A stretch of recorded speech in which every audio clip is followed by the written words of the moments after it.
episode 39 of the Sounds of Stadia podcast. You're joining us, myself, Chris, and my co-hosts in the cubes, Tom, to my right, your left, in the purple cube. How are you doing, Mr. Tom?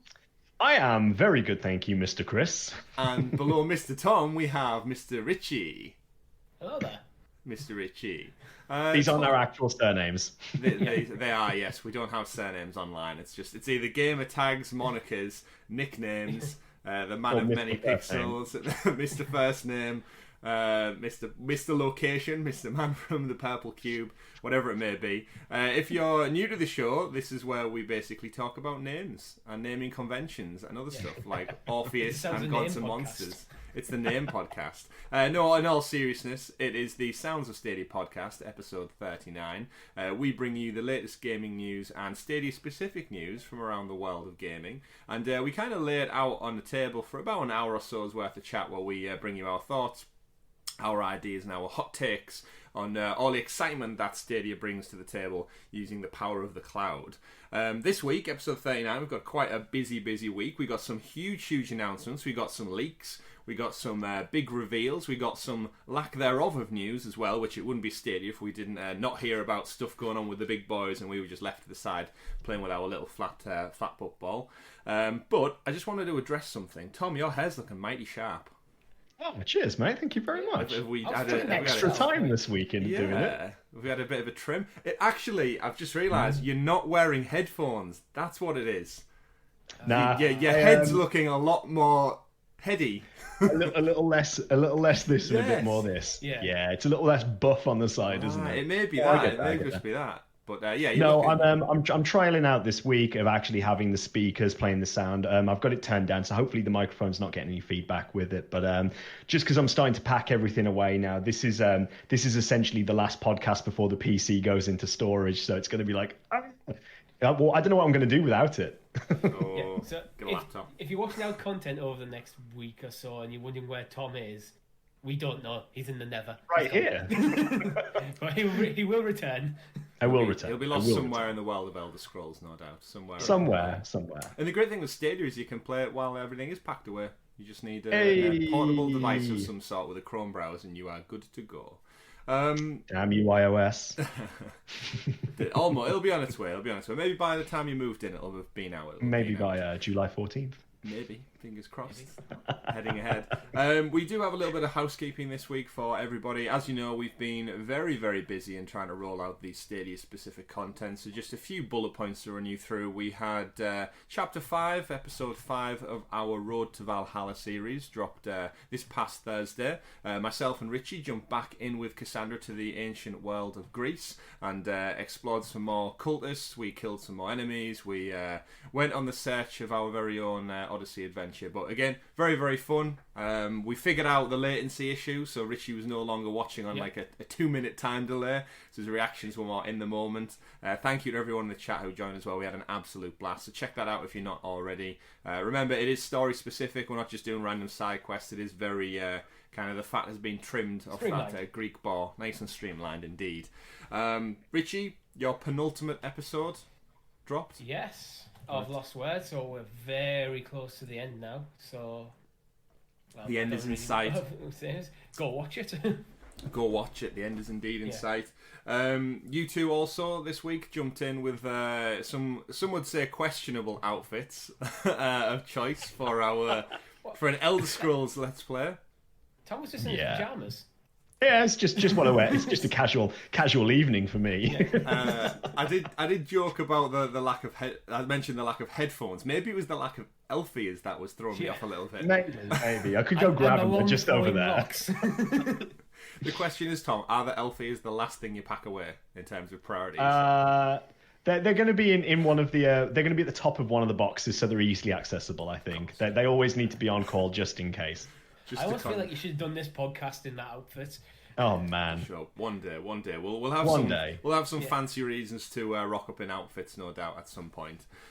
We also had a reaction video go live on Friday morning to us in the UK because the EA picked a delightfully scheduled time of midnight UK time. But myself and Richie stayed awake. To be fair, so did Tom. You stayed awake in the chat as well to see what EA had to offer in terms of Stadia, and we'll talk about that in the news this week. But go check that out if you want our live reactions to the EA Play Live. As always, we are partnered with the Stadia UK Facebook group, which is facebook.com/groups/Google Stadia UK group. They've recently merged the Discord chat as well, so they've took in the UK we've got a couple of different groups. As everything with the internet, there's multiple versions of everything, and they've allied up. They've combined their power, their strength, and united. Like the United Kingdom is well known for. Like the Megazord from the Power Rangers. It's the Megazord of Discord groups. Discord groups indeed. But head over there. There's hundreds of people in the chat. And again, if you're a like-minded gamer and you're really a big, passionate fan about Stadia, head over to there for some witty banter and gaming talk as well.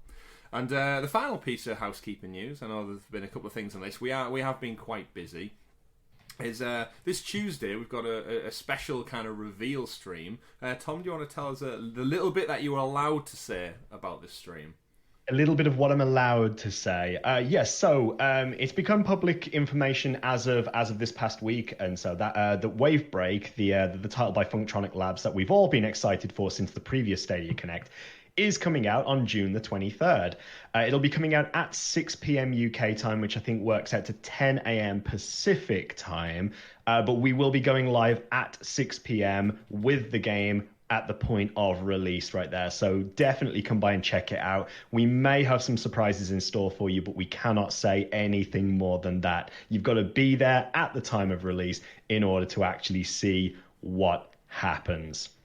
Be there. Oh, be there. And if you enjoy 80s synth pop, I was going to say jet skiing, but it's not, is it? Is it wave? It's jet skis. Jet skiing. Jet skis. It's skate. Tony Hawk's meets jet skis. It's not. It's the Twitter account said skateboating, and that's what I was trying to think of. Like it was its own sport. I did see it was funny. They tweeted out saying the world's first skateboating game. And someone replied to them saying, there's already been skateboarding games, and all the comments on it were just read it again. It didn't say skateboarding. It's a proper facepalm moment. Yeah, that is, like, isn't okay. I can't believe I did that on the internet. I did have a laugh. How would you just assume that a development company is never heard of a skating game? naive enough to just be like, I'm interested in skateboarding. Yeah. I wonder if there's any games out there. Nope, I'll make one. Yeah. Tony Hawk's, that's just about falconry, right? something along those lines. Yeah. But yeah, so check out that on Tuesday. It's going to be very, very fun, and it's live. It's kind of world reveal as well. So we're excited. World premiere. World premiere. I said that a few times during the EA Play. But yeah, so quite a busy week going forward. We probably inevitably will have another Assassin's Creed stream somewhere in there as well. So keep it locked to our page. If you haven't already, like the video down below. It means a lot to us. And if you click subscribe, more importantly though, you are kept in the loop with all this news. So over time, I won't need to give you a rundown of all of our housekeeping week in and week out because you'll already know it because you click that little bell down below. So go do it. Help a brother out. And it really helps us grow the channel and bring you more content, so it's very much appreciated. We also have, speaking of support and content as well, we've got a massive Patreon shout out to two of our newest patrons this week. We've got Michael, not to be confused with the other Michael in the group. Again, we'll keep your surname secret for now. Keep it secret, keep it safe. And we've got Tom as well. Not Tom to my right, your left. That would be a bit odd if he was just... I suppose, actually, if you donate to yourself, you're just kind of charging yourself tax, right? for an unnecessary reason. This loop of financial decline. Slowly chip away at your own finances by self-support. But massive thank you to you guys out there. We've got a growing Patreon support, and it really does warm our hearts when we see people subscribe, when you leave your comments and questions for the show. So if you do want to head over, patreon.com/Sounds of Stadia, where essentially you can write into the show with your topic suggestions, questions for the podcast. You can jump in and play games with us as well, and we've got a couple of different tiers starting as low as 78 British pence and $1 for those of you stateside. So go check it out. If you're a big fan of our content, we'd love your support. And we do this as a hobby, but any extra generosity is hugely, hugely appreciated. So thank you very much. Less than one of these. Less than one of these. Wow, I haven't actually seen I love that. Physical money in so long. Physical currency for quite some time. I can't get the focus on that, but hey, whatever. Tom is holding up a £1 coin for those who are listening. Yeah, sorry, audio listeners. Yeah. What does a £1 coin sound like, Tom? What does it sound like? Yeah, if it was to make a noise like a Pokemon, what would it sound like? What? Someone needs to get some more sleep. Flabbergasted. I've had plenty Let's of not do sleep. that. I wasn't staying up playing The Last of Us till the early hours of the morning. But we won't talk about that. That's spoiler-free territory. And also PlayStation territory. So we'll keep it focused and locked to Stadia news by getting the ball rolling with Tom. What are we waiting for? We're going to jump into the super sexy special Stadia story segment, a.k.a. The News! Lovely, beautiful. A.k.a. The News indeed. Right off the bat, let's come out swinging. We've got some massively exciting news for you all this week in the world of Stadia specifically. In amongst this summer of Game Fests, summer game show, I can't think what the other names are now, Ubisoft Forwards, EA Play Live events, indie showcases, Sounds of Stadia Summer gaming, podcasts. Summer Game Fest. Yeah. What possibly more could you want added into the mix? I'll tell you what we want. I don't know, Chris. What we really, really want. We want... I don't know why I went there. That's terrible. I do need more sleep, it turns out. Or do I just need more spice in my life? What we've really got is a Stadia Connect was announced. Another Stadia Connect, the long-awaited return, is coming 14th of July, boys and girls. Yeah, baby! 14th of July. Now, obviously, there's not much to say about this for now. It's just a date and a location. However, what this means is, one, you're going to get some predictions from us closer to the time. We're going to theorise and put our tinfoil hats on, our hopes and dreams. Will they come true or will they be dashed on the 14th of July? We will find out. Gentlemen, excited for this? Yeah, I think the thing I'm most happy about is actually that we know the date in advance, which is something I've been critical of Google over with dates between games and conferences, not knowing when they're going to turn up and then suddenly they're there. Shadow so now drop. This giving us this date right, basically 1 month in advance, now means people aren't going to be speculating when it's going to come and getting there in their heads going, oh, it's definitely going to be next week, definitely going to be next week, then getting annoyed when it doesn't happen. Yeah, I just got to echo what Richie said pretty much there. We've got a month's notice on this time rather than perhaps a week or 2 weeks I think we had last time. So at least it gives us time as a community to prepare, to speculate, to look at what's going on in the news right now, and to sort of just generate hype about it. One thing I think that the Stadia team does need to improve on is this repetition sort of thing. Like if you're aware that people don't know things, if you're aware that people are unaware, repeat it. Like if they get it out with notice a month in advance, they can do it every week essentially and just say reminder of Connect coming 14th of July, 14th of July, 14th of July, and then bam, here it is. You get more publicity that way, I think, as well. But super excited for it. Really looking forward to seeing what games come. As I'm hoping it's going to be an event when we actually find out some new titles that are coming to Stadia, some potentially unannounced, and perhaps even a sneak peek at some of the first party IP that could be coming in the distant future. I'm leaning more towards I want to see information about some of the features that were announced at GDC 2019 that are yet to be fully implemented. I think this could be the time to go, right, this stuff that were promised before, he's the timelines on it. Obviously, if we see first party IP, great, but I'm not expecting that.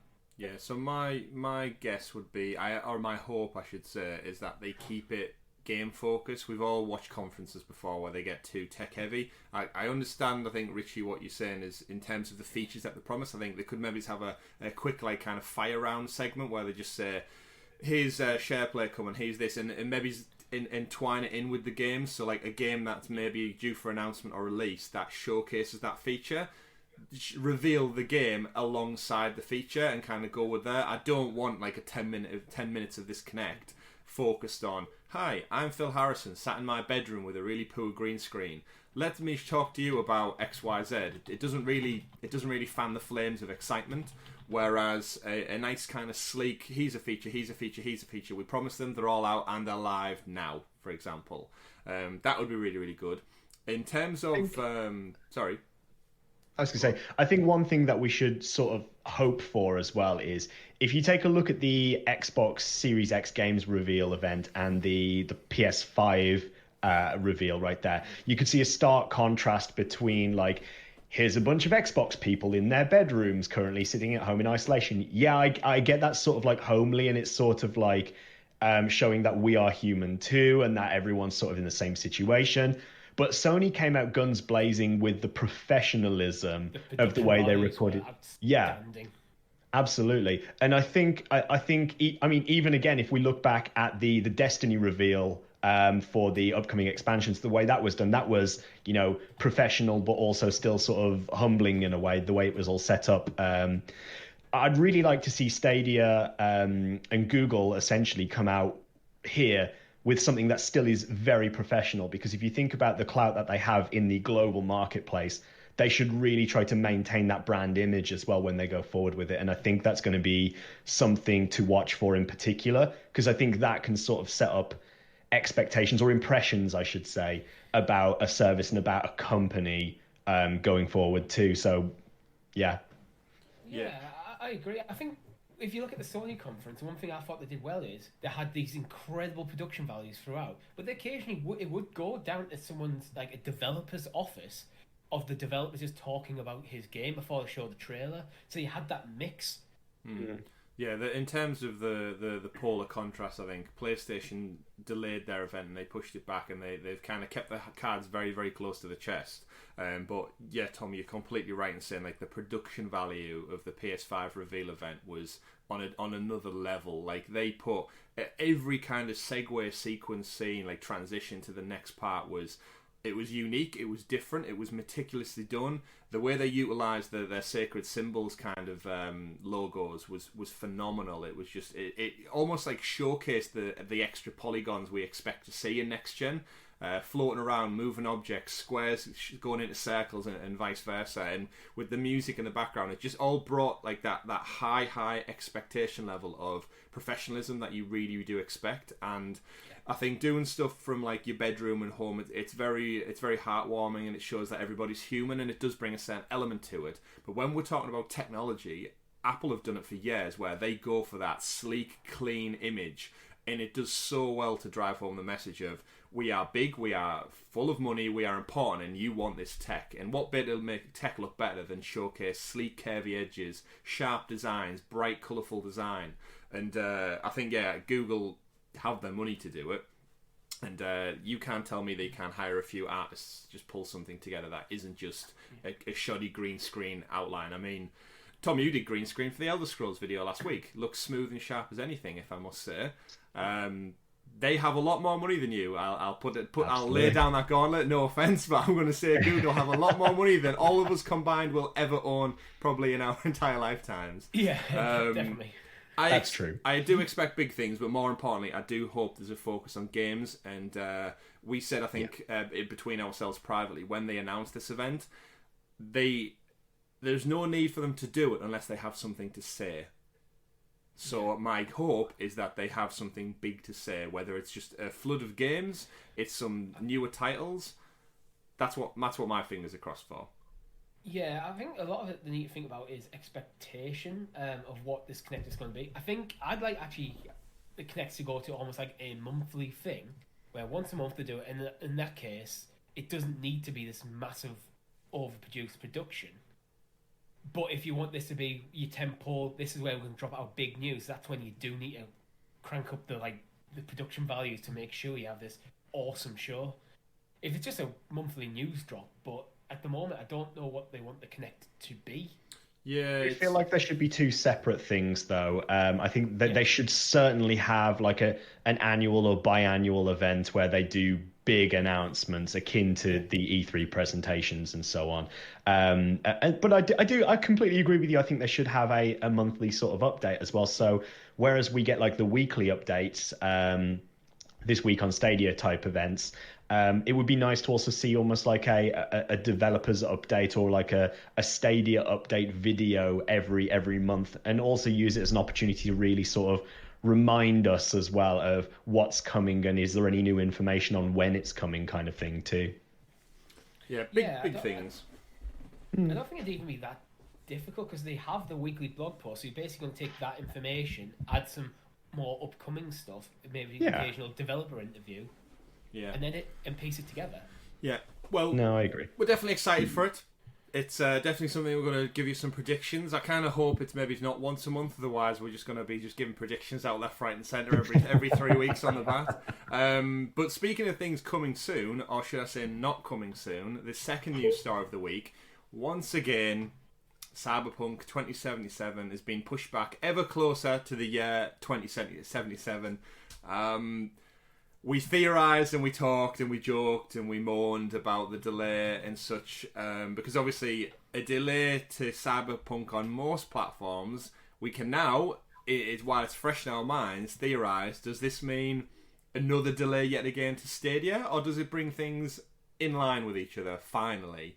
What are your thoughts on this one? So, they came out with a big yellow announcement, as they like to do on their Twitter page, and essentially it's been pushed back from September 17th to November 19th, which may be a little date that's familiar with you two guys. It was a little startup company launched their new cloud gaming platform, Google Stadia, back on November 19th.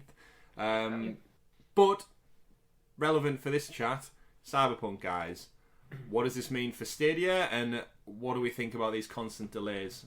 This is the third one right now for this game? Yeah, I'll tackle the delays first with a simple quote from Shigeru Miyamoto. A delayed game is eventually good, but a rushed game is bad forever. We've said that before about 77. Yeah. I don't mind them delaying the game, and they've stated in their statements that they're delaying the game because it's not ready yet. Fine, take your time, get it right. I think in the announcement they said the game is ready, but they said because of the size of it, they want to polish it. They want to make sure it is absolutely what we would come to expect of CD Projekt Red. So I think it's important to just differentiate between that a little bit there. Sorry to jump on that. Yeah, I would argue that if you're saying the game isn't at the level where you want to release it yet, even if it is ready, then it's not ready. If it's not meeting your ready, it's ready, but it's not ready. Yeah, it's the game is there, it's completed, you can play it. It's probably a very good experience, but it's not at their level of quality that they expect from themselves. So that's why I'm saying not ready. It's edible, but it could do with a little bit longer in the oven just to crust. Yeah, you don't want your chicken to be raw. Certainly not. So in terms of then Stadia, obviously last week's episode was last week's or the week before was massively focused on. We unearthed, and Duncan, the team over at Stadia Source, unearthed that the delay, not before the delay, sorry, Cyberpunk was never coming day and date with Stadia. The original, the delay that happened earlier in the year pushed everything back, which in turn knocked Stadia back. And there was a bit of an uproar in the community due to lack of news and many, many other things. But here we are again. Does this give them enough time? This is an additional 2 months now. So if you think back to the previous question, they said it would be out on Stadia by the end of the year. And Richie, we've theorised, I think, off chat, that this being released now on the November 19th date gives them probably, 5 and a bit weeks until the end of the year. And as a business, you're surely not going to drop your game anytime on or around the 25th of December. It's going to be before that, which shortens the window down to about 4 weeks. Which, my big question is there any point in delaying it by 4 weeks on Stadia? Surely you can tighten that up to just day and date at that point. Again, not a developer, but... Yeah. As I theorised, I think it was episode, I want to say 36, when we covered it. What I theorised at the point there was that they're going to finish the game on other platforms and then port it through to Stadia, and this might be why it's not day and date, because if you're doing that, then it doesn't really matter how many delays you have, that part of the workflow is always going to be at the end.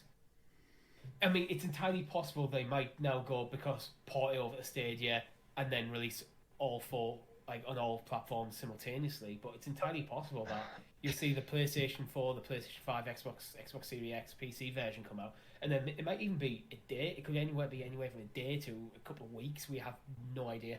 Yeah, so there's a couple of things that I think are really interesting to take from that point there. And I think, number one, the date, as you've said before, November 19th.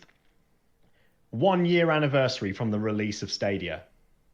Wouldn't that be nice? Like, wouldn't it be nice as a 1 year birthday present, so to speak, to Google right there, to say, okay, yeah, it's now coming on that point there. Obviously, again, this is all speculation. We have nothing to go by on this. It's purely just us theorizing based on dates and so on, and news as it is. It would be very nice to get it on November 19th, and I'm still quite hopeful because, as you said, it gives them a couple of extra months. And when we were told Cyberpunk is coming by the end of the year to Stadia, this seems more around the ballpark that I was actually expecting in terms of a date for it. So that has me a little bit more optimistic about the potential release that it's coming day and date. The second part of that from my own personal perspective is, we've said before on the show that we've sort of felt like, how long are you willing to wait before, like you say, right, I'm just going to get it on current gen? November 19th, I think, is this sort of date where potentially I would be willing to wait a couple of weeks. No, not really wanting to go into December to actually get it. So I wonder, and this is where I get my tinfoil hat a little bit here, is I wonder whether Google, after the semi sort of uproar that we had in the Stadia community of saying what's going on, like why aren't we getting it? I wonder if the Stadia team or somebody higher up at Google may have potentially spoken to CDPR and sort of said, is there any possibility? But this is like massive conspiracy theory stuff here. I wouldn't say there's any sort of weight to it whatsoever. The other element I would say to it is November 19th. In my personal thoughts, and I want to get your takes on this as well, gents, that seems around about the same sort of time that I expect next gen to release, prior to December, ready for the holiday season. We know already from press releases that CD Projekt Red have said anybody who buys Cyberpunk on current gen will be able to upgrade it for free on next gen. So you get the next gen version for free there. But is this a timed release to basically say, okay, next gen is coming early to mid-November. We're going to launch the game at the same point, so it's a launch title on Series X and PS5. And those people who don't get the console day one, they might get it for Christmas, so then they upgrade at that point, then they get the game for free as it is meant to be played. So maybe this is as it is meant to be played on next gen, not current gen. What's your take on that? Well, I kind of hope that's true, because then you might get the next gen experience on Stadia as well, rather than the current gen experience. Yes. That's, well, yeah. But I think it makes sense if you're going to push something to late in the year when a new console is about to come out, then yeah, it makes sense to market this as a launch title. Here's this awesome game you've been looking forward to, and by the way, you can get it on the new thing. Imagine if the current gen had released with The Witcher 3, like, at release. Like, yeah, that would be crazy. I mean, granted, Witcher's exploded so much more since the Netflix series, but they're still diehard fans. Yeah. Yeah. It's I mean, coincidentally. Yeah, it's definitely some interesting dates. I think if I think back to the launch of this current generation of hardware, we had PlayStation November 15th, we had Xbox One launch on November 22nd of 2013, so within a week of each other. This, you're rightly to suspect, Tom, I would guess next gen PlayStation 5, Xbox Series X are out, if not imminent, on and around this date, which I don't think CD Projekt Red really care about the whole, you're going to buy this game regardless in some way, shape or form. So with the whole smart delivery, forwards, compatibility and stuff, all that kind of conversation's been going on, this delay just kind of knocks that compatibility window to such a short time period. I fully expect everyone to be playing next gen by then. It does leave my curiosity to think, if Stadia did some kind of Gen 2 Stadia announcement and up their thing, would that once again bring everything nice and tight towards what you said, Richie, which is us playing the the next gen, the way they want it to be played. Why port something to older Stadia when you can just double down and bring everything to the top performance level it can possibly reach? It gives me a ray of hope. It does really think that an additional 2 months, so close to the end of the year, gives them that opportunity window. Like you said, Tom, from the statement, the game is finished now. They're just doing polish. So surely, rather than just doing polish, it would make business sense to put some of your team onto the port to Stadia, if that is in fact what it ends up being. Yeah. I want to sort of also support your point there a little bit as well with Stadia Gen 2 potentially, like the hardware upgrade that's supposedly rumored in the background, or we know will hopefully eventually come. Stadia need to be mindful of not selling the product as current gen. With us moving into next gen, I think they have to be very careful about not being assumed as current gen, because that can very much deter people from getting into it as well, I think, with next gen looming and with all of the news about new titles coming out and so on. So I think they should utilize the impending release of Cyberpunk 2077 as an opportunity to basically reinforce, we are here, this is what we can do in terms of the hardware forever. Yeah. Like forever. It's all about that messaging, isn't it? Because we've mentioned infinite times on this show the barrier of entry. And the barrier of entry is going into potentially the biggest third-party game of the year, probably going to get many, many Game of the Year nods and nominations and such. Your barrier to playing this is you've got hardware that already exists in your house, and a laptop, a Chromebook, a compatible phone, because maybe even iOS at that point, Tom. But more importantly, you want to play Cyberpunk this year, you simply need $60, £50, whatever that may be, and you can play it in high graphic resolution and stuff without the need of dropping £500 on these new next-gen consoles, or buying the game on your old hardware, which is going to probably explode the fan in your PlayStation or something otherwise. Barrier of entry is huge, and this is the message that they need. You're right, they need to showcase that Stadia is ever evolving, always the future, and can keep up with these brand new expensive boxes that are going to start popping up in people's living rooms going into Christmas. Especially with digital only editions too. Oh yeah, it does. Especially with that. Too. I'm excited. Once again, I've said my intention was to always buy Cyberpunk on Stadia, but if they give me yet another delay, I mentioned to Richie as well, I think, on one of our Assassin's Creed streams, that if they come out now and say, oh yeah, that kind of by the end of the year piece that we mentioned, the delay has knocked that back into 2021. My worry would be now saying 2021 gives them another 365 days of wiggle room to play with. And all of a sudden, as soon as it's 2021, I just feel like that gives them the extra time to then push it back to April, then push it back to May, and then we end up getting it in like middle of summer 2021.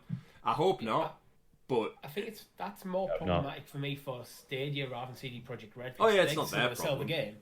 But with Stadia, it's like now you're getting in. If you in that scenario, you're getting into January. What if it doesn't come in January? Then into February, and by that point, who's waiting till then? Yeah. And you've got probably a PlayStation sat downstairs. Like, yeah, exactly. I wouldn't be. I'm willing to wait a couple of weeks to get it on where the platform I would prefer to play it. Yeah. But if I have to wait too long, I will play it on my PlayStation 4. I have no problems doing that. Yeah. It's going to be... I just hope it doesn't want one of them scenarios where we end up playing like the Witcher 3 Game of the Year edition for when you pick it up for like £14 on a Black Friday deal, because it's so far delayed from the initial launch. Everyone just buys the bundle with all the DLC and stuff included. I'm sure they'll sell gangbusters. And again, I'm super excited. I just hope we get... More importantly, due to communication, I'd like this message clearing up sooner rather than later. That would be my biggest shout to Stadia right now, the community team. Just give us an update on that message, because again, the community is going to start asking questions, and if you don't answer them, that's when they get the pitchforks out. Speaking of pitchforks and anger towards massive conglomerate businesses, me and Richie reacted to EA Play Live 2020 this week, and to our disappointment, there was absolutely zero Stadia announcements. They did teasers. They did teasers a good couple of times. If anyone's not checked it out, EA went through the process of bringing a lot of stuff over to Steam and over to Switch. Now, both of those start with an S. So their tease within the show was, and we're really happy to announce it's coming to Steam. Don't worry though, we're working really, really hard on a port. It's also coming to Switch. And it was just heartbreaking to just watch them reveals fold out in front of us. And it's like, oh, the way they hyped it up as well as bringing it to more platforms than ever before. Cross-platform, play with all of your friends on your device of choice was their wording. So that just sounds like it's feeding into the Stadia conversation. And it was red and white, and it was like, here we go. And yeah, unfortunately, the reveals left us wanting, to say the least. It was actually quite a massive reveal for non-Stadia fans, actually, because EA are now bringing a lot of things to Steam where they've historically moved away from the Steam platform because of their own Origin platform, which I think is pretty much universally held in disdain. It's not a very good platform, and it looks like EA seem to have just gone, look, Origin's not working, let's just move back over to Steam, focus on the games rather than this digital storefront. Should have called it EA Odyssey. Brought out a second one. That was a little bit better than Origins. It's got a bit more terrible the Odyssey Creed store. The Odyssey store. That's actually quite a good name for a store. Yeah, but pretty catchy. In terms of game announcements, adventure. then, just to give you a rundown. So again, not Stadia specific, but we had a bit of a showcase around The Sims, which Richie, you alluded to before the show started. We thought Sims would be fantastic for Stadia because it not only utilises how slow The Sims pretty much seems to run on most people's PCs, but just the mouse and keyboard element. I have The Sims 4 on PlayStation, and it is shit on console. It runs slow. Actually, for throwing that prediction out. Yeah, it's huge. So that's a really interesting take. They showcased some EA original games as well, which are their indie funded titles. We got I want to say Joseph Fares is the guy who did A Way Out. He's bringing a sequel, which is It Takes Two. Fuck the Oscars is what he likes to say on his message to the world. Lost and Random, which me and Richie had a really lot of interest in. It's almost like a Tim Burton-esque claymation adventure of a little girl stuck in the world of random, and she has a little companion called Dicey to go along with her. But it's very I want a little plush Dicey. Yeah, it's got like a very Wallace and Gromit claymation feel to it, and I love the way they use the one side of the dice as well as an eye. Yeah, it's really interesting. We got a reveal of Rocket Arena, which it seems like some kind of cross between Fortnite, Rocket League, and Overwatch almost. Quite generic. It's a bit of a throwback. Didn't really. It's a bit of a throwback to the old Quake arenas and Unreal style rockets, but with that Fortnite art style I took from that. Again, everyone's trying to appeal to these sort of Fortnite gamers at the moment, I feel, with the art style and the way that things are performing. Trying to make these hyper competitive games out of something that we sort of, I would say it was on the cusp of our experiences, but perhaps almost like the generation prior to us would have experienced in terms of gaming as well. But again, if it works, it works. Brilliant. EA clearly know their stuff. Yeah. Credit to anyone who enjoys it, but for me, I just looked at it and go, they've just took what this is. I can see how it goes. What if we take Overwatch and we take Rocket League and we take Fortnite, these big games, and just smash them together? I just feel like the FPS genre at the moment is just so. It doesn't feel like anything's original anymore. It's all an amalgamation of ideas. Amazon Game Studios released Crucible, and it fell through like a wet bag of trash. I saw nothing. It's just taking too many ideas from different things and trying to do something new with them. The only thing I've seen so far that actually may hold up was when Richie, you and I were watching the indie showcase, The Escapist, and we saw Quantum League, I think it was called as well. Yeah. Quantum League. And that, again, art style was very similar to Rocket Arena. They had very similar art styles, but the concept just seemed much fresher. Well, I remember I was sat there thinking he's another Overwatch clone until they put in the time, the quantum stuff, for want of a better word. And it's like, oh, that's interesting, that's new. Rocket Arena is just, again, it's just another shooter, just focusing on rocket weapons, like heavy weapons. That's it. It seems that's like all I got from it. It seems like a shallow pool, like for my tastes anyway. Like I'd probably, I'm sure the 15-year-old Chris would have loved that, but like attention span wise, it's not really for me. It could sell incredibly well, but I can also see it being a massive flop.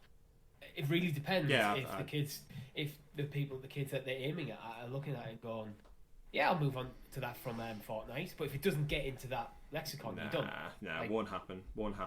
We also had some brief reveals for FIFA 21 and Madden 21. They didn't really show any gameplay, which I suppose when they were catering towards a US audience, I can't imagine FIFA would have been top of the priority list. Madden didn't really show much off as well. It was more of like a cinematic cutscene of like different elements. But again, excited when they come out. We know FIFA is coming to Stadia, which is no doubt going to be day and date for the new season starting. That makes sense.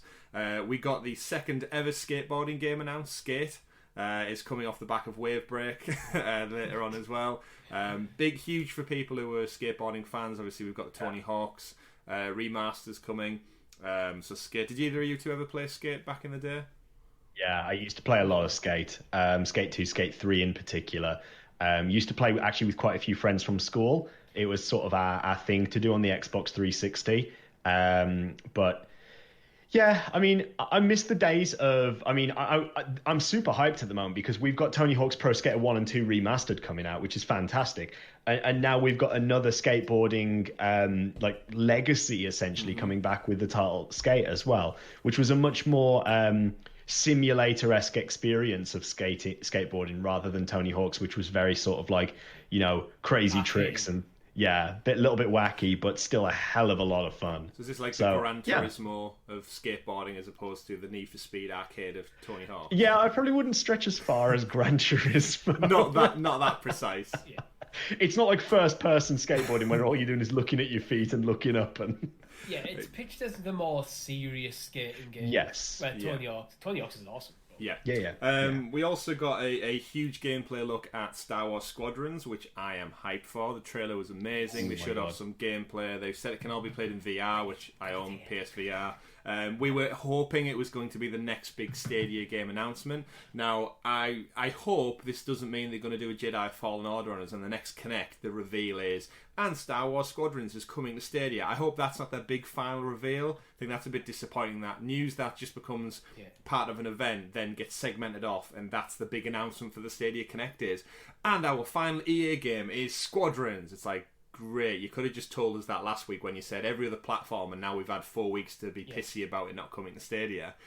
The reveal for that game's already happened. Yeah, exactly. It should have been day and date with that. It's almost a bit of a slap in the face. It's really a bit of taste when it says all platforms. Same kind of with some other games. So we're big on Star Wars. We'll talk about Squadrons, no doubt, throughout the course of its roll up to launch. If we find out it's coming to Stadia, dogfighting and X-wings, U-wings, Y-wings, TIE fighters and stuff. Who doesn't want that as a Star Wars fan? Looks amazing and beautiful. Criterion and that EA Frostbite engine.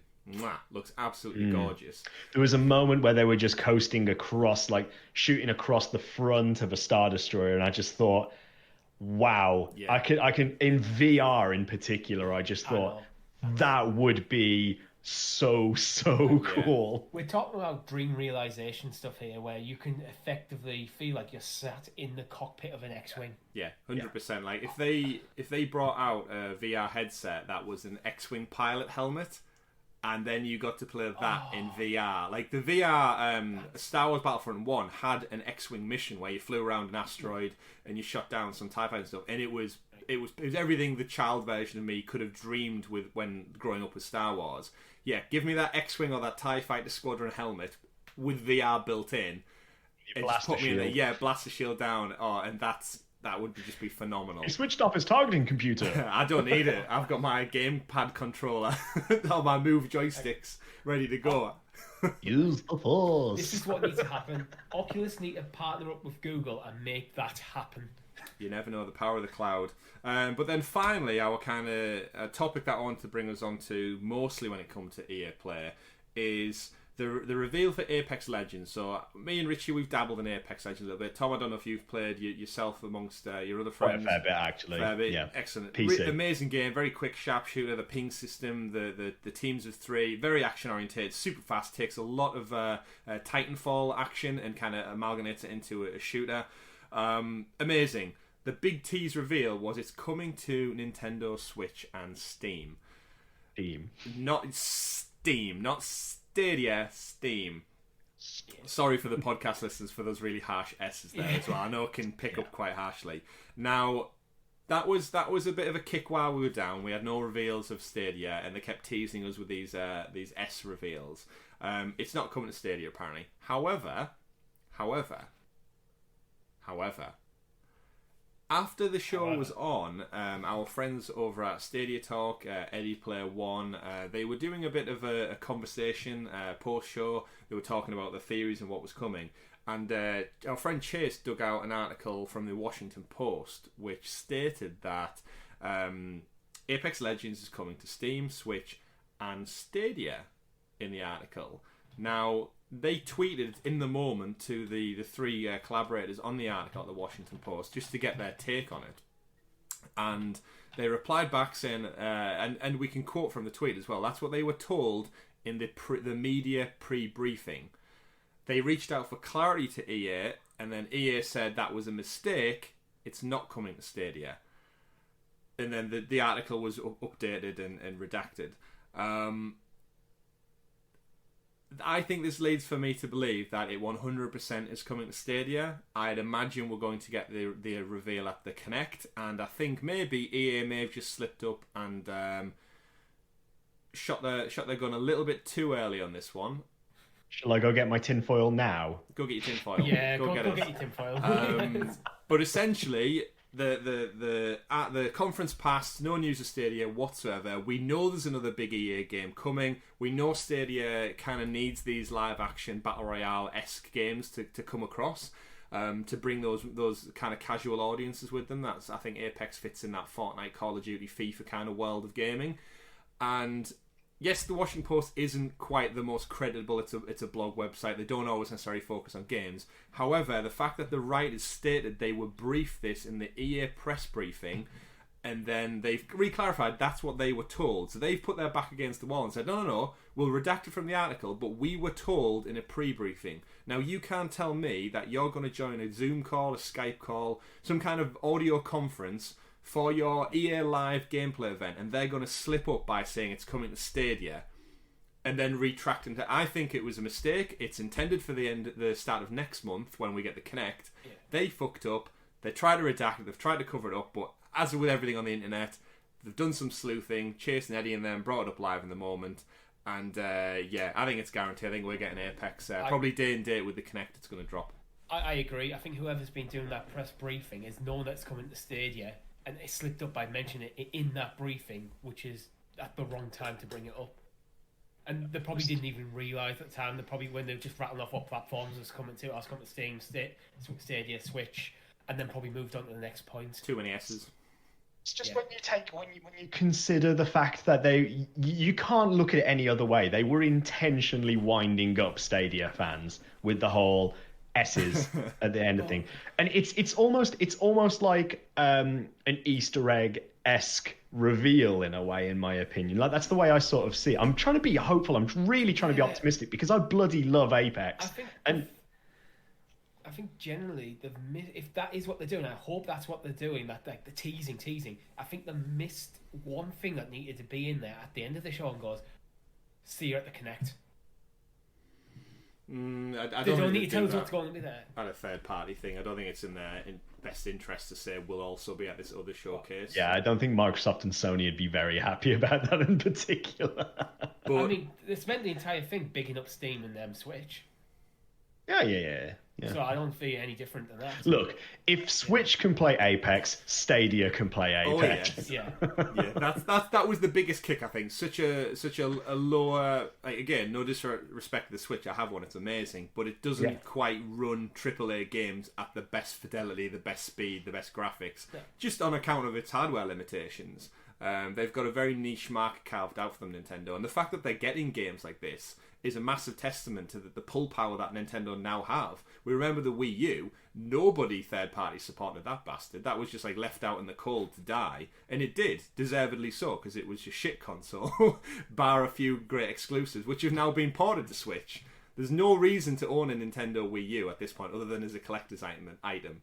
It just felt like a bit of a filler console, really. There's a couple of games I think that are probably there on the Wii U that probably got overlooked. And they've all been ported to Switch. Yeah, not all of them. The good ones have. Things like Wind Waker isn't on Switch. Isn't it? Nope. Was that on so. Wii U? Yes. Exclusively. To the Wii U. Ported to the Wii U. Yeah, it was a GameCube game, but remade. There you go then. For Wii U. Should stay on the GameCube. The purple box. But in terms of this, Tom, tinfoil hat, do we think it's coming out the Kinect? I can only be optimistic about it because, again, it's on my list of things I really want to come over. Like, I had so much fun playing PUBG and getting into it with you guys and doing the Content Creators Cup, but I have, like, Apex is on a whole different level for me.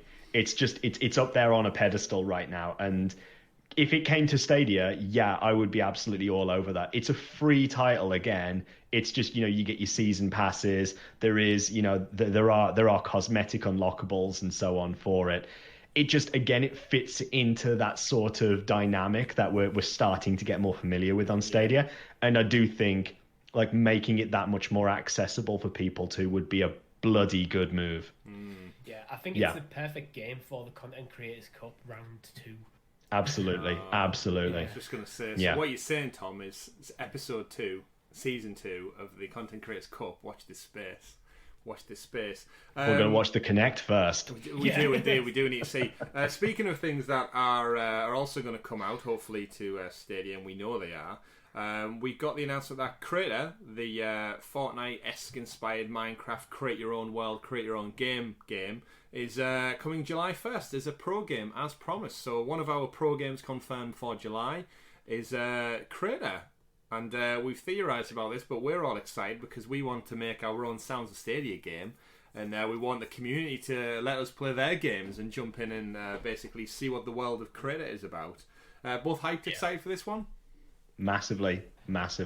I think there's a couple of things about Crayta that I'm really looking forward to. One of them is it's really going to sort of emphasize the potential of state share, like being able to create a game. And we've seen this showcased in videos where they've said they're going to be launching Crayta with the essentially like a beta, a soft launch of the state share feature on Stadia. So essentially, you can sit there in Crayta and create your own game, create your own levels and so on, and literally just take a URL, like a web link, copy it into chat. Like if we're doing a YouTube live stream or a Twitch stream, you could just throw it in there, or even on a YouTube recorded video, throw the link in underneath in the description or into chat. And everybody who's watching can then jump straight immediately into the content.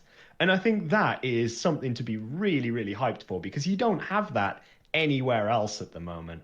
But also the opportunity to being able to have, for example, I could be sitting at my desktop computer right now and I could be doing some back-end coding of a game while you guys are actually on the console seeing those changes happen in the same sort of world, really. We can work collaboratively on our own little games and add our own elements, almost create our own individual levels with our own takes on it. Or you can have somebody sitting at a desktop who has far more accessibility to LUA scripts where they can really get behind the scenes of changing and tweaking the mechanics of the game. I think Crayta is one to be really excited for because, as I've said before, what better way to get games on Stadia than just create your own damn games? Like, there's no other way around it, really. Yeah, I 100% agree.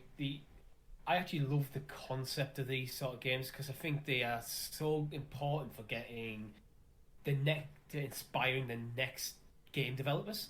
Yeah. Because I remember playing with things like the Age of Empires or the Morrowind editors and stuff, and it's like they're the sort of things that can really get people to go, actually, I want to do this for a living. My only downside about Crayta is I hate the aesthetic. I hate that Fortnite look. Yeah, I do get that. But But it'll be interesting to see what sort of cosmetics we can get in game as well. So just to clarify here, we're getting Crayta as a free pro game. So that means to everybody who's subscribed to Stadia Pro, we get the title, we get access to it. However, those people who do want to get into Crayta but do not want to pay the monthly fee for Pro, you can purchase it. I believe the release price is going to be around $29.99, I want to say. And I think that is in US dollars. Not sure how it fully translates across. But there will also be there'll be cosmetic packs you can get as well to obviously change the way your characters look. There'll be some options you can go through. So there will be elements of, you know, a paid element there. And you've got to respect that because essentially you've got developers who've spent a long time creating a game and they're saying, well, here you go, you can have it. Like this is one for you. They've got to make a living somehow. So, you know, I respect it. Yeah, I respect it. I'll just quickly clarify the pricing. Okay. The premium edition, which is the base version of the game, so calling it the premium edition, quite frankly, is just stupid and misleading. But that side is £29.99 or free on Stadia Pro. The full Deluxe edition, which is what you would expect to be called the premium edition, is at £49.99. You can upgrade from the premium to the full Deluxe for £19.99. Okay. Different. And I assume within that we get cosmetics. We may get more additional assets as well for the game to use as well. You get more. You get more in stock in-game credit right from the start, permanent XP boost, and some cosmetics straight up. Yeah. Yeah. And really, just to finalize on that, is it is so accessible. Like it doesn't matter what level of coding ability you have or creativity. It is so accessible from whether you want to script things or whether you want to actually just take assets like click from a menu and drag a block and just resize it. There's so much you can do with it. I'm really excited to get into it. Yeah, I think it's one of those things. If you've got that kind of creative flair, and sometimes it's a game in itself creating a game. Richie, when you mentioned there about Age of Empires, I have such fond memories of back in the day playing any kind of like RTS style game, Roller Coaster Tycoon. I remember coming back from Disney World, Florida, and there's a map on Roller Coaster Tycoon that you have unlimited funds, but the objective's incredibly hard to kind of counterbalance having unlimited money. And I remember coming back from Disney World, bringing back one of the park maps for the Magic Kingdom, and using that map as a kind of like guide work frame and recreating it as best as I could in Roller Coaster Tycoon. And I completed the mission for the first time ever in my channel using the framework from that map. I remember playing like Age of Mythology and essentially writing my own campaign within Age of Mythology on like pen and paper, scribbling diagrams for fortresses and map layouts, and then making it in that world. And myself and my brother used to play them as though it was like our own homemade campaign using the assets of that game. And it's that stuff like that creative element that's fun in itself if you're that way inclined. And Crayta just can open the door for just hours and hours of like tweaking and meticulously changing and making something that is your own. It's so good. What's that inspiration? Like it burns that fire, and that's what I love about things like this. Like there are so many tools out there that have actually resulted in incredible games, like RPG Maker that you can get through Steam. That's gone through so many iterations. It's just a 2D framework essentially for creating role-playing games with tons and tons of assets. But there have been some brilliant indie titles that have come and done massively successfully through that platform right there. And hopefully we can get things like that coming through Crayta as well. It's sort of like the next gen version of that. And yeah, as you say, like if that inspires the youth, like the next gamers, the next generation of gamers, if that actually builds up to some sort of critical mass essentially of being able to get people involved, then I am all for it. Absolutely, I'm with you on that. That's actually why I give them, although I hate the aesthetic, I give them a pass on it because they're aiming at the next generation of game developers to inspire people to come into the industry. Yeah. So credit to them for that. 100%. I'm really excited to see what the community makes and people reaching out to us and saying, "Oh, please check out my game," and we can just jump in and then have a play around. So there's definitely something exciting there for like a live stream or a community play along, and we'll play your stuff on stream and that kind of stuff. But really, really interested, exciting for that. Next up on the dock, we've got some interesting money saving points. So we've got the Premier Edition on Stadia, kind of got like a stealth price cut. Out of nowhere, it got dropped down Premier Edition wise. So the £119 price tag got to drop down to, was it £89.99? I think I saw. Yeah, £30 price cut, which is fantastic. 20. Brings it under the £100 mark. So you get your Chromecast Ultra and your controller for such a good price. Like the Chromecast Ultra alone makes it worthy. £69 for the Chromecast Ultra alone. And stateside, that's $129 down to $99. And in Canada, you've got $169 down to $139.99 for the Premier Edition. So if you're thinking about getting Stadia with all the pro games still, if you listen to the podcast this far in anyway, you're clearly interested enough. So why not just take that dive? Use some of that lockdown money that you saved and treat yourself. Yeah, I'm actually very tempted because I've said before I do want another Chromecast and another controller. So I've been looking at the Premier Edition for a little while, but I'm holding off because of other expenses in life first. In life.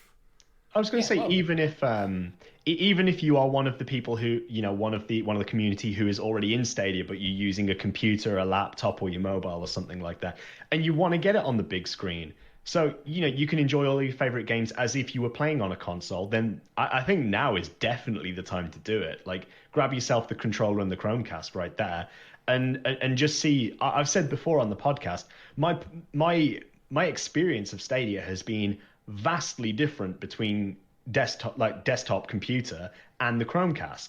I just think it's so much more optimized for it that it performs incredibly well. And that's not me shitting on it in the Chrome browser. That's me just saying that it is that much better on the Chromecast. And now you can tweak your resolution and everything for like your individual device. So that rollout came with the app update the other week. So now, when I play on my phone, I can have the resolution capped for frame rate and stuff. And then on the Chromecast, you can crank it up with HDR and everything else if you've got a 4K TV. So the options for variation are huge. And what better chance to jump in with an amazing price like that? They certainly seem to have doubled down this week on kind of like stealth drops. We got some more pro deals for games come out. Very heavily focused on DLC, which I think is the first time we've had pro deals kind of lean towards more added content. Assassin's Creed Odyssey Season Pass is down to £12.50. Very, very tempting for me, but I'm going to hold off for now because I don't know if I'm going to have the time to finish Odyssey and then play the DLC again. What version did you buy? Because I bought the Ultimate Edition, so I already have it. I bought the one that was like £12 something when it was on a discount deal. I didn't buy the Deluxe Edition because, again, I've already played and finished the DLC, so I was like, is it worth jumping in and buying? The Ultimate Edition is still up for grabs on Pro, £26.40. Other games, Borderlands and all the DLCs in there. The Season Pass has dropped down. It's only got about a £9 drop off, but it's all the Season Pass included. We've seen Ghost Breakpoint get a massive discount on the year pass as well. It's £30 so almost 50% off. Just Dance is inevitably still there at a pro deal. Red Dead Redemption still hanging in there. In my opinion, not a deal. $47.99 for a game that's over a year old is not a deal, really. The Ultimate Edition, so we should be clarified, that is down from £79.99. So it is a significant drop. True. Tomb Raider creeps in there again, Tom. You'd be happy to hear that the original Tomb Raider is sneaking back in at that £8 price point, and then it'll return to its normal. I'm just gonna come out and say it once again. At what point does a game get reduced permanently? It likes to flow back and forward to make it look like you're getting. It does. And Trials Rising is in there still with the expansion pass coming in at $7.99 for the expansion for that as well. So a couple of decent deals. No out and out standout ones. It's similar to what you've alluded to, Tom. It's kind of the same stuff rehashed. When they don't have anything to offer, they kind of just go back to the well of their old games and go, throw Tomb Raider in there again, throw Trials in there again. Assassin's Creed seems popular with Valhalla being announced, throw Assassin's Creed in there again. And again, this is the problem with having like a smaller library, I suppose. You can't really mix it up. I'm going to make a suggestion to the Stadia team for the next sale. Put pictures of all of the games in a hat. Draw some at random, stick them to a dartboard, and then just chuck darts at them. Whatever lands, go for it. And each dart has got a percentage number of how much the drop's going to be. Just randomise the whole thing. Yeah. Colour-coded darts. This is the 80% dart in blue. Oh, we've got it. It's Tomb Raider again. Oh, I landed on Destiny's newest expansion. Oh, no. And it's on 75% off. Fuck. If you're playing the game, those are the highs and lows that happen when you play Dart Drop Down. In terms of... we've got a really good question wrote in. So Michael, one of our patrons, writes in, just like you can, at soundsofstadia.com / soundsofstadia.com? No. reverse, patreon.com / Sounds of Stadia. And Michael writes in with a question relating to kind of the news in general. So things like this Premiere price down. I didn't really see that anywhere. I haven't seen it marketed or advertised. The pro deals, they're kind of focused on the community blog, but do players out there, all these people who had that 2-month free trial, do they know about that? With the EA Play kicking off, and we didn't really touch on it in this particular episode, but the IGN Games Fest, the interview they had with the Ubisoft Crayta guys, and that was Stadia Showcase at the Game Fest. We didn't know when it was going to be. It was just part of, I think, day 5 of the Summer Games Fest. IGN Games Fest. We were streaming, Chris. Yeah, we were in the middle of Assassin's Creed, and it was like an hour, like 2 hours in. It was like, oh, Stadia being talked about on IGN. Jumped over, and it was nothing, just a developer interview. Like that was it. That's what Stadia. Even though from the get go, IGN said Stadia was being involved. That's what we got. Which kind of brings Michael's question to life. Michael writes into the show and asks, why do you think Stadia has had such poor advertising? I feel so little is known to the general public. I think they've got a weird situation where, you mentioned the blog post, that's gone through Reddit. If you're not tuned into Reddit's ecosystem, which I actually am not, I'm not particularly fond of Reddit. If you're not tuned into that ecosystem, you don't see that. Mm-hmm. And I think it's almost like they're treating it a bit like almost like a phone, a big tech launch, where you're going to walk into, for like the Pixel 4 XL, you can walk into any high street phone seller and you're going to see them. Mm-hmm. But that's not the case with Stadia. I don't know, they just seem to not, I can't really see any real overarching strategy in how they're actually marketing this product. I mean, like everything. So going into next gen, PlayStation 5, right? We've seen their slow trickle of news, and it's doing gangbusters when they finally do, because people are hungry for this information. We saw the reveal event had like more views and likes than like any PlayStation video in history, which you would expect with growing numbers. But in terms of marketing, I guarantee you, come this holiday season, every catalog that comes from Argos, every billboard that centers around like big cities and stuff, every movie spot before a movie trailer, that kind of golden spot before the big movie begins, every social media page is going to GameStop, electronics boutique, whatever it may be. They're all going to be promoting these platforms tenfold, massively. It's going to be hype going to, like, this is the Christmas of gaming. Will Stadia have any presence whatsoever? Am I ever going to see a Premiere Edition up on a billboard in my local town on the motorway heading down to London or something like that? Is it going to be on trains, bus stops, signs? I can't really see it happening at this point. I've not, other than a couple of YouTube ads and the stuff I subscribe and follow on social media. Yeah. It's non-existent, and it's a problem. As Michael alludes to, a lot of this comes down to mindshare. Sony and Microsoft and Nintendo don't need to bang over your head when the new console is coming, because they have that legacy mindshare. People are already thinking about it. Yeah. Google do not have that. They need to get it out there into people's heads. People don't know what it is. It's that simple. What they need to do, Google to figure out. What they need to do is they need to sit down. They need to come up with a strategy. I think, Chris, what you said is very important about billboards, about physical presence somewhere. Yeah. At the moment, we see YouTube ads. Cannot say I've seen a single TV ad, first of all, personally. I don't see anything like that. We've got YouTube ads, but again, I feel like it's targeted very much towards people who are already in, and that shouldn't be what it is. It should be sort of like opening up and trying to get people who aren't already invested in Stadia. So we should be seeing the product being sold on its essentially sort of like the ease of access with it, really. Don't talk about 4K 60 frames per second, because that's going to shoot yourself in the foot once again. You need to be looking at saying like all of these games can be yours right now if you sign up stadia.com or stadia.google.com or however they want to do it, right? There's ways that are not necessarily marketing that can help. Chris, you mentioned things like Argos catalogs. Curry's PC World have a Premier Edition on a shelf in Curry's PC World, so when someone walks into the shop and goes to the staff and asks about gaming, they can showcase it. They can go, hey, here it is. Yeah, again, I feel like even doing that, though, unless people are educated as to what Stadia is, you're not going to get that. They need to have it showcased. They need to show people how convenient it is. Oh, hey, look, here, I've got it on my phone. Right, here's a game. I'm playing the game. Oh, do you know what? I'll get it on the TV instead. Whack, here's my controller, right? Here's my controller. Boom, Stadia, log in, game, done. That's what they need to show. I agree.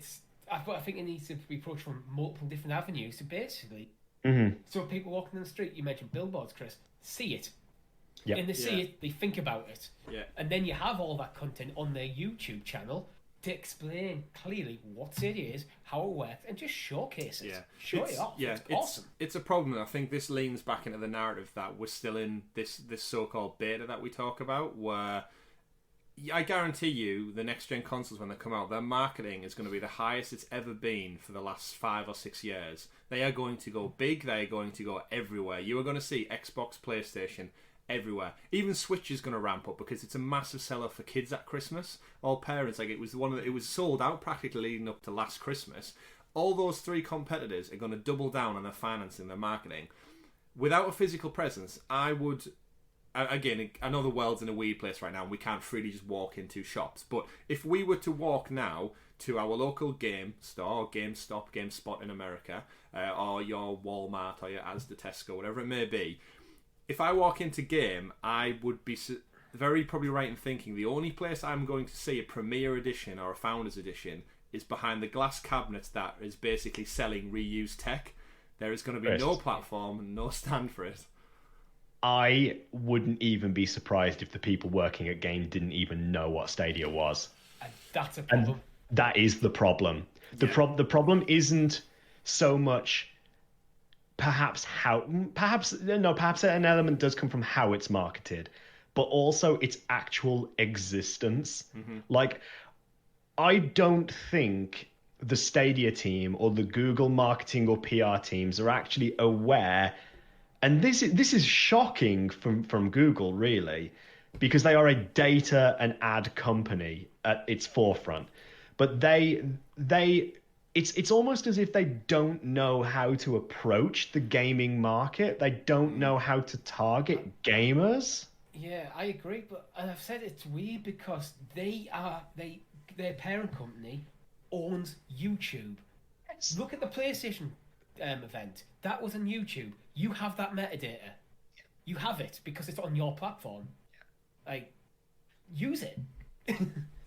Someone needs to dig deep, and someone needs to roll out the banners and basically start shouting its praises, which is what makes me really think if they are going to look at forward to combating next-gen consoles, and they're going to come out with, I'd like to think, Stadia 0.2, Generation 2, with all that improved server blades and such, which is going to leapfrog the PS5 and Xbox Series X. They need to come out with the tech, which they've already proved works. I've not had a problem. I've said I've not really ever come across a problem with Stadia in the 7-8 months I've had it now. Amazing. We've streamed it many, many times without problems. So the tech works. They need to showcase that, but more importantly, they need to get that presence out there, and they need to bang that drum as long as it takes. They need to dig deep and get it into people's mindsets and mindsets before everybody buys the next-gen consoles, and then it doesn't matter. People have bought them. I'm not going to drop £500 on a PS5 and then look at getting another platform if I've committed to this one. This is the point where the needle tips. One final thought from me. When the price announcements come out for PS5 and Series X, Google need to counter-market it. Yeah. They need to literally look at it and go, why would you spend £500? Why would you spend £600 when you can get the exact same games that are coming to these consoles? You just pay for the game. Yeah. That's what they need. That's something I think they need to look into. Yeah, and this is something where the physical presence needs to happen. I need to be able to walk into my local game store and see some kind of area that has a bright yellow Stadia Cyberpunk's box with a Cyberpunk controller, a digital code inside to redeem the game, and that's it. And then it's priced there, Cyberpunk 2077, £120. And then you get people then questioning the game staff and saying, why is that £120 but the PlayStation's £500 and then the game's £60 on top of it? And then I might need an additional controller and internet, whereas you're saying I can get the same thing on that smaller box over there for like for like infinitely less. Yeah. It needs to be there to have that conversation in real life. If you don't have any presence in the shop, mums and dads, kids, no one's talking about it, and then it just disappears into the ether of the internet. Which unfortunately you can't exist without a physical presence of gaming. It needs that. The market is physical. It's been physical since its existence. Think about it this way: your mum and dad, you're buying a game for your kid. You're not really much on the internet. You don't. So you want to walk into a physical shop. You walk into a game in the UK and you look around. You've got the bright blue wall for PlayStation, the bright green wall for Xbox, the bright red wall for Switch. Stadia needs to be there. In some way, shape, or form, they need to have a section of that store dedicated to their products. Even if it is digital codes, controllers, Chromecasts, you can get physical boxes on shelves there, and then get people asking what it is. While I agree with you in terms of the approach to parents in the holiday season as well, the one other thing I would say is you almost have to be very careful about how you market to the parents as well, because I'm sure more often than not, we will have received some sort of gaming-related present from a grandparent or a relative where you just sort of like, you have to show you love it, but the reality is they don't know enough about it for it to actually be correct.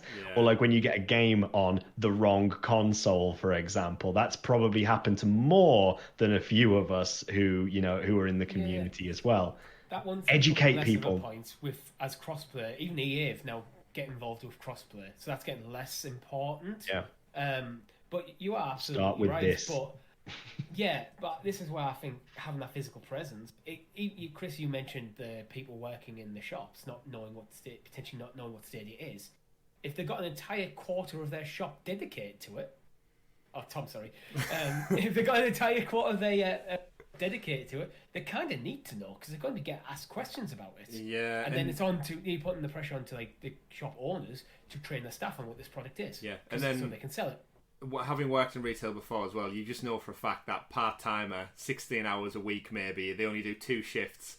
Someone comes in and their main focus is, I've been selling PlayStation all week, I've been selling Xbox all week. Hell, I have a Nintendo Switch myself, something like that. Someone comes in and goes, what's this Stadia thing? And they just go, I've not been trained on it really. I know. I think it's a console, a platform maybe. Anyway, look at this Xbox bundle we've got over here that comes with Fortnite and Xbox money to spend. Like, that's the argument. If you're going to lose that much ground on your essentially the only brick and mortar platform for games that's truly out there left anymore, you're fighting a losing battle to start with. So something needs to happen. Something needs to shift.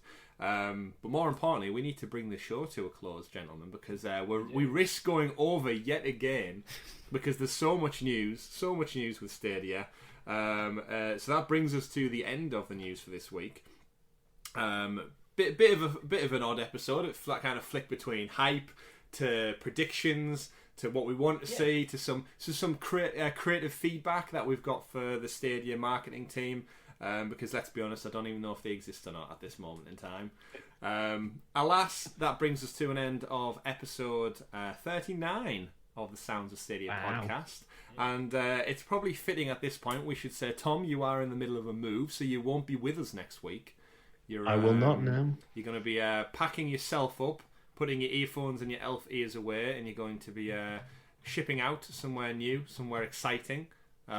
Which means we have a void to fill. So myself and Richie will be here. Well, that's the plan anyway. I'll say that now, and we'll be here. I'd like to think. 2020, you never know. You never know what could happen. Yeah. Google could snap me up for the marketing team. Ooh, joke. I mean, like in a bag, capture me for talking shit about it, not necessarily recruit me as a marketer. But next week we'll be bringing you episode 40 of the Sounds of Stadia podcast with a special guest. not going to tell you who it is. You're going to have to stay tuned. So don't forget to like the video, subscribe to the channel down below, and follow us over on Twitter if you want to know about who we've got on next week's episode. But thank you for joining me once again, gentlemen, for episode 39 of the Sounds of Stadia podcast. My name's been Chris. I've been Richie. We've been Sounds of Stadia. Thank you very much for watching. Take care, have fun, play games, and see you next week. Unless you're Tom, and then you won't. Bye. Watch Wave Break on Tuesday. Very good point, Richard. Yeah. Came back. Watch Wave Break on Tuesday, our exclusive live reveal Let's Play of Wave Break. First time we've ever came back from a podcast. Goodbye.